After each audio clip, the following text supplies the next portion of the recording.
everyone, what is up? Welcome back to my channel. For today's video, we are going to be covering my January favorites, and I'm excited to be doing a favorites video again because, as you guys probably know, I did a favorites video of like all my 2021 favorites, but this month I have discovered some new beauty products, so I figured we would continue the monthly favorites videos in 2022. So at the end of each month, I'm going to be sharing with you which products I have been enjoying in that month. I love doing these videos, and I think you guys love watching them as well. So I think without further ado, if you want to see my January 2022 favorites, then please keep watching. Also, before we start, I just wanted to ask you a question because I have been thinking about doing a monthly buy series on my channel, where also at the end of every month or at the beginning of a month, I will share what I bought in the month before. So at the beginning of February, I will share all the beauty things I bought in January. So let me guys know if that would be something that you're interested in. Those videos are actually my favorite types of videos, so I thought it maybe be fun to do these on my channel as well.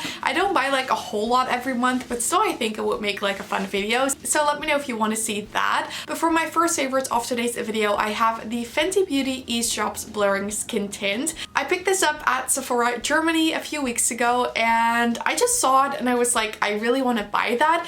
It hadn't really been on my wish list or anything, but over the past couple of months I have been seeing reviews on it and people mention it in their videos, and it just looks super pretty. And I was just looking for a product or a skin tint that just had very light coverage that I could wear on no makeup days, and I actually really enjoy this one. I have been wearing it a lot. I'm wearing it today as well, and I did actually do a full review on this, so check out that review if you want to see how it applies and everything. But I have been using this product for a few weeks now, and I really like it. I'm wearing it today. I feel like it makes my skin look really nice, and even though it only gives a light bit of coverage, I feel like it still blurs out the skin and makes it look really good, and that is why I just have been really enjoying this. I also like the applicator. It's a squeezy type of applicator, so the product itself, it's super easy to squeeze out, and I have mine in the shade 3. So this product is definitely a recommendation if you are looking for a nice skin tint. It is a product I have been wearing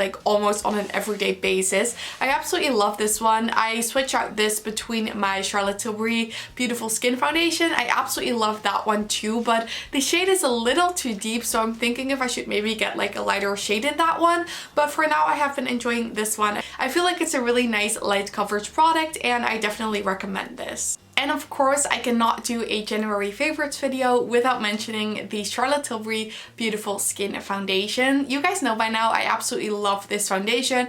I have been wearing it so much. This or the Fenty Skin Tint was all I've been wearing this month. I absolutely love this. I love this even more than my Airbrush Flawless foundation, which really says something, because you guys know that used to be my absolute favorite foundation, but this foundation is just so beautiful. It looks super glowy and natural on the skin, and it just makes your skin look super healthy. I love how weightless it feels on the skin, and I also love that it gives a medium coverage but is buildable, so you can build up the coverage. And I feel like even with a bit of concealer, it just looks absolutely amazing on the skin, and I really feel like I don't need the full coverage that the Airbrush foundation gives me. I love that foundation, but I don't feel like I need that coverage every day now that I've been wearing this one. This is just absolutely gorgeous, and like the name says, beautiful skin is just what this foundation is going to give you. And like I said before in this video, I have the shade 4 Neutral, which is a bit too dark for me. I was gifted this, so I had to choose a shade, and I really didn't know which shade to go for, and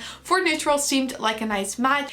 And I would say it does work if I blend it down my neck, but it's not the easiest when you constantly have to blend it on your neck. So I'd prefer to have a lighter shade. So I think I'm just going to be picking up a lighter shade of this because I love this foundation so much, and I think in the summertime this shade can work for me. But now I've been wearing it and applying a bit of lighter concealer to brighten it up a little bit so I can still wear it, because I absolutely love it and I just don't not want to wear it. So that is the Charlotte Tilbury Beautiful Skin Foundation. Highly recommend this if you are looking for a new foundation. The next favorite of January are these two products, and these are the Charlotte Tilbury Tinted Love Lip and Cheek Tint. I was actually gifted these in December, and I hadn't really looked at them before, or well, I had, but I never really planned on picking them up because I didn't really know if I would like this type of products. But then I was gifted these, and these have surprised me so much. I watched some reviews on these, and I know not everyone is like the biggest fan of these, but I really don't get why, because the biggest issue that I saw people mentioning was the lack of pigmentation, which I don't have at all. I feel like these are definitely really pigmented. I'll swatch these on my hand for you. So I have 2 shades.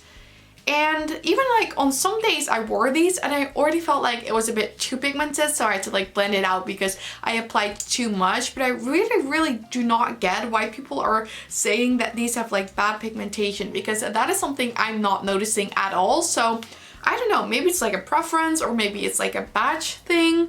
But yeah, I definitely have seen people that absolutely love these as well, and I'm definitely in that category. So here I swatched them for you. So the top shade is Bohemian Kiss, and that one is more like a warm tone shade. And then the bottom one is called Petal Pink, which is the pink one. And as you can see, these have quite some pigments. But one thing I will say is you need to blend these out quite fast. Like one time I wasn't wearing any makeup and I just applied them as like a quick tint to my cheeks. And what I did was applied it to one cheek, then applied it to the other cheek, looked for a brush I wanted to use, and then it was a little harder to blend. So with these products, I feel like you should apply, blend, apply more, blend. So like really build it up if you want more pigment, but not apply a massive amount right away. Just look for a brush, because then it's going to dry and it's going to be harder to blend out. But in the way that I just described them, I absolutely love them. Let me know if you have tried these, what you think of them. I would love to know. I absolutely love them. So those are the Charlotte Tilbury lip and cheek tints. I discovered a palette this month that I really didn't think I was going to like, and the palette I'm talking about is from Viseart. So this is the first Viseart product I ever tried, and I watched reviews on this, and for some reason, I don't know what it was, this palette really drew my attention, and the shades are so different than what I normally reach for. So I was quite scared when I was ordering this, you know, am I going to like it? What am I going to think of it?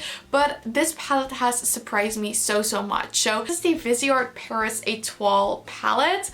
I'm guessing that's how you pronounce it, like my French isn't the best. It has this beautiful like skyline of Paris on there, and I believe this is inspired by like Paris at night, and this little palette is just like the most adorable thing ever. I will say it's much smaller than I thought it was going to be. Like compared to the size of my hand, it's literally like this small. I would say it's like the same size maybe as like a credit card or something. But the color story of this, so pretty. Like look at this. So this is what the palette looks like, and as you can see, this is really a palette for those blue smoky eyes, and it does exactly that.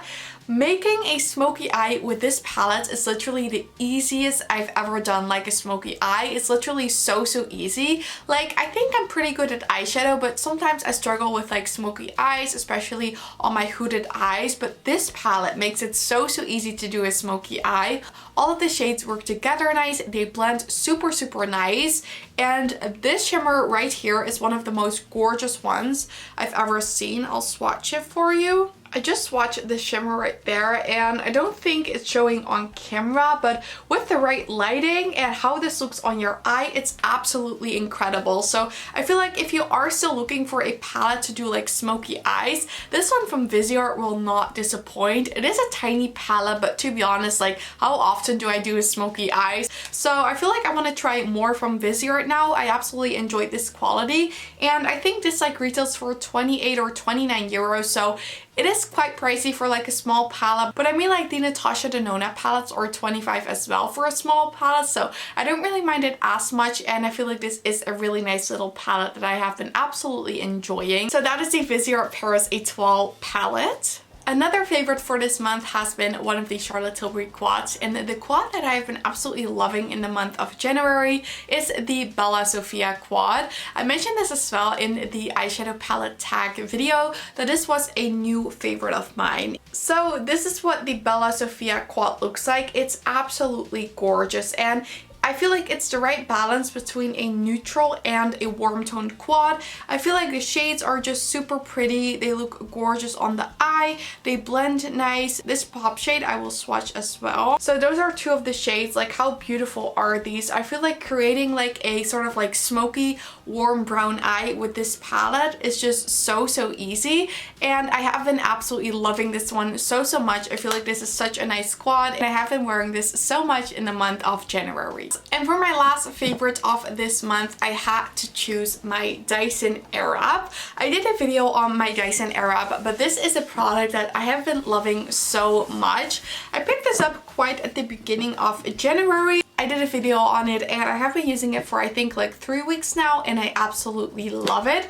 So I just have the complete set with all of the attachments, and then I also have both sets of the large barrels. And I would definitely say if you have long hair and you have been thinking about getting the Dyson Airwrap, definitely get the long barrels, because I feel like the shorter barrels are first of all harder to work with because my hair can almost like not wrap around it. So that's definitely a downside of this. But the long barrels have been making it so easy to comb my hair with the Airwrap. I especially love the like smaller ones. So these come with like a thinner and then a thicker barrel, and I have both of these in the long ones as well, and I definitely feel like the thinner barrel holds the curl a lot better. Now I have been getting questions about how I get the curls to stay in my hair, because I know for a lot of people they do not stay in their hair, and the first thing I would say is get the long barrels, because your hair is going to be able to wrap around the barrel more, and that's really going to give you a better curl to begin with.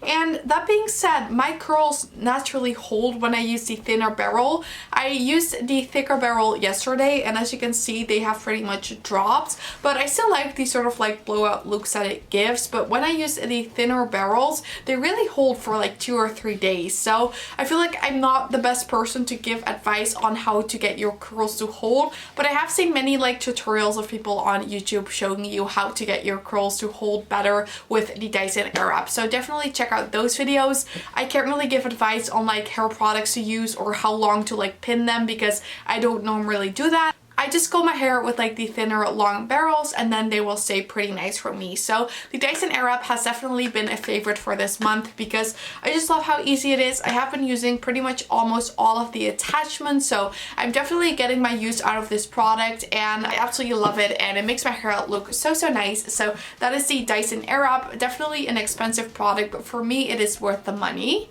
Okay everyone, then this is it for my January favorites video. I really hope you guys enjoyed watching. If you did, then I would absolutely love it if you gave the thumbs up. And don't forget to subscribe and turn on the notification bell if you don't want to miss any of my videos. All of these things would help me so much with my channel, and I'd really appreciate it. But with that said, I want to thank you guys all so much for watching. I really hope you have an amazing day, and I really hope to see you in my next video. Bye!